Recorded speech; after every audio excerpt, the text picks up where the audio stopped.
For Ezio, since he's not an assassin at the beginning, I wanted to create this sense of even more brutality, even more viscerality into it, which is like you feel more the blade, you feel more that it's tough to assassinate someone. Real violence is brutal. You can't kill someone by just slashing at them with a sword. You know, when you kill someone, there's an effect. Your weapon reacts, you know, gets stuck in their bodies. You know, they react to you being hit. This is really one of the core concepts of combat. We want to just push it to the point where every time people see a movie, like,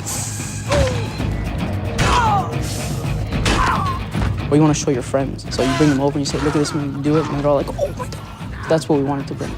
Another thing we wanted is to make fight better, but also make it so that fight wasn't the only tool in the game. So in AC2, there will always be an option for escaping. You have to play smart. You can't always fight every fight because you're going to lose. So you have to pick and choose your battles. So there's going to be 3 guards archetypes in the game. The first one being the Brute. The Brute is going to be a huge challenge in terms of fighting. It's going to be strong. They are not very smart. They're your typical kind of big oafs. And they're very susceptible to sort of social gameplay. So you can blend, they'll never figure out that you're in a blend spot. Then we have the Seeker, the more paranoid type of guard, you know, the guy who's searching to see where Ezio is, and even like in Bale of Eight or in a group of people, you can say, oh, you're there. The third is the Agile, and the Agile is obviously against the free running. Not only is he good at catching you when you're free running, he can also do free running.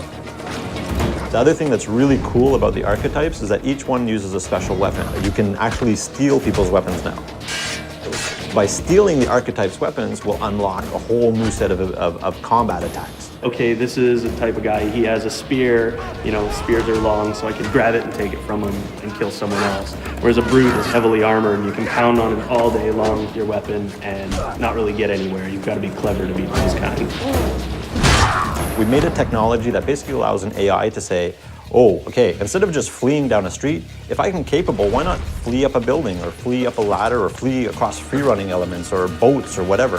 Instead of just having this sort of predictable path where you can see the guy taking off, now the player is going to have to adjust, and the AI will then counter-adjust to what the player is doing. In AC2, we have a bunch of new weapon types. We have maces, two-handed weapons, axes and swords. Hammers, spears, halberds, different types of daggers, hidden blades, 2 hidden blades. These allow for a lot of interesting variety to the combat. In AC1, the only thing you could do in fight with the hidden blades was counter kills. There was nothing else. But this time around, it counts as a full weapon.